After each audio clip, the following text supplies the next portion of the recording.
Seattle's Morning News, and Mayor Bruce Harrell is out with a new budget proposal that will increase spending in a lot of different areas. And I wanted to speak with a city council member who is really familiar with what's going on, and that's Councilmember Bob Kettle, who joins us on the show. Bob, you saw the budget roll out earlier this week. What are some of your first thoughts? Well, some of my first thoughts is that, we have our challenges that we're facing and we're looking to address those. And then my other thoughts too is that we as a council need to do our job. We need to do the follow-up, the oversight to ensure that our needs are being met, and also that we're looking forward to the future as well, because we have to think about the 2027, the next biennium budget as well. What are some of the top issues that you're looking at in this budget and that you feel need to be addressed?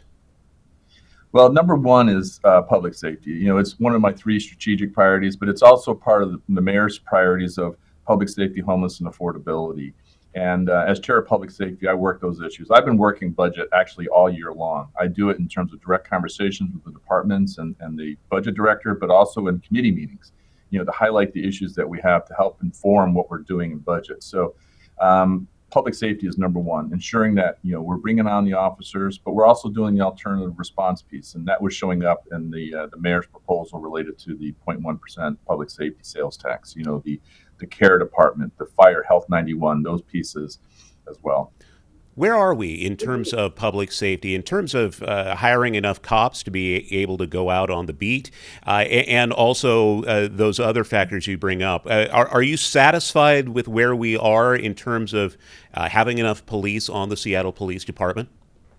I am not satisfied. We are definitely moving in the right direction. A key thing here that I say all the time is expectation management. We have some positive moves. We're building momentum. In terms of applications, we're adding officers. We're not losing anymore. So we're very, very much in a positive direction. But 24 was like a transition year. 25 is about implementation, and 26 is going to be the same. And so we need to do that. We need to put these pieces into play with the policies behind them in terms of vacant buildings, after hours establishments, street racing, all these policy pieces, the bills, to help ensure that they can get the job done. Seattle is so dang expensive to live in. I know this is something that you take quite seriously, and housing affordability, a huge issue. You've brought that up. What do you see in this budget that you like, and what are you going to be pushing for? Well, one of the things, first thing, Charlie, I should highlight, this is the budget, so it takes some time to get through a little bit. So, particularly on affordability, it's about doing our due diligence. We've seen what happened recently with the King County audit.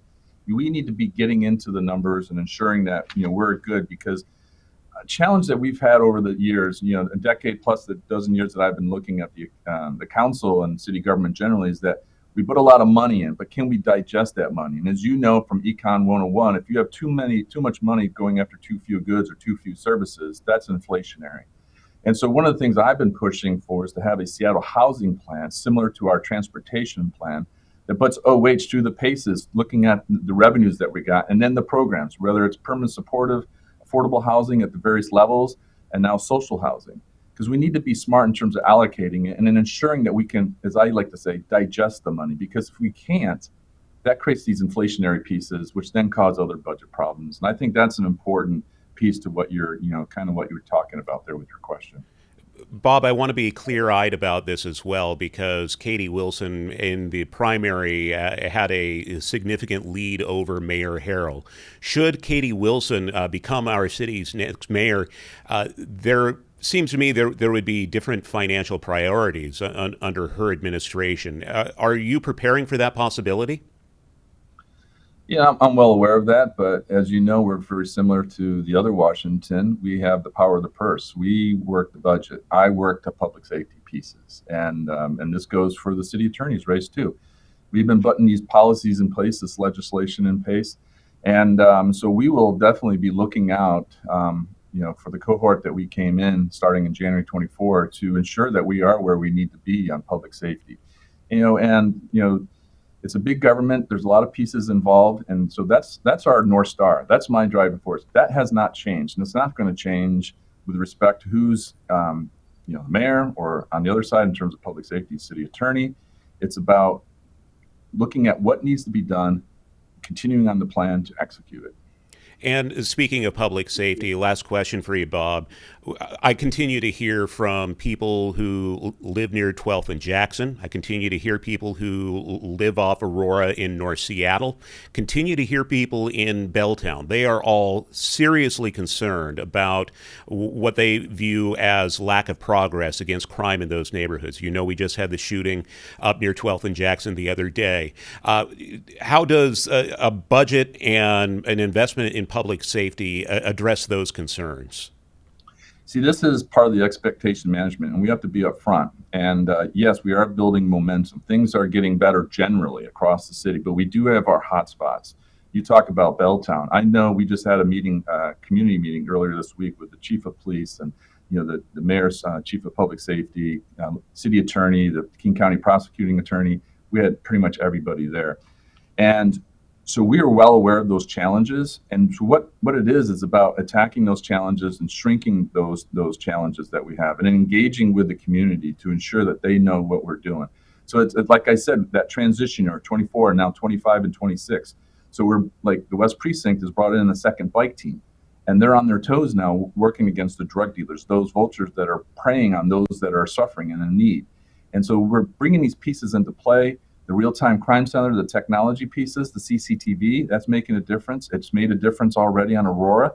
And so it's about integrating all those pieces, the technology pieces, the policy pieces, and then the Mark 1A1 basics. Hey, bring people on board. All those things that we did with reform of recruitment and retention, and basically just showing leadership. And so then it's about communicating straight up with the community, saying, hey, this is what we're doing. It's like the real-time crime center. Everybody thought like, oh, we passed it, it's going to start tomorrow. Well, it's a budget action. We had to wait till January for the money to be placed forward, and then they have to go out, request for proposals and so forth. And that was really work, but it takes time. I know that's not a good answer. That goes to expectation management, and it's about being upfront. But we're definitely moving forward, and we definitely have some more work to be done. All right, Seattle City Councilmember Bob Kettle, I know this is an involved process. It's going to take several weeks for you folks to pass a budget, but we would love to have you on as you're working your way through and give us updates. Okay, Bob? I would definitely love to do that. And yes, this is quite the homework assignment, Charlie. I do not envy you, sir. Take care. Take care. Thank you. City Council member Bob Kettle here on Seattle's Morning News.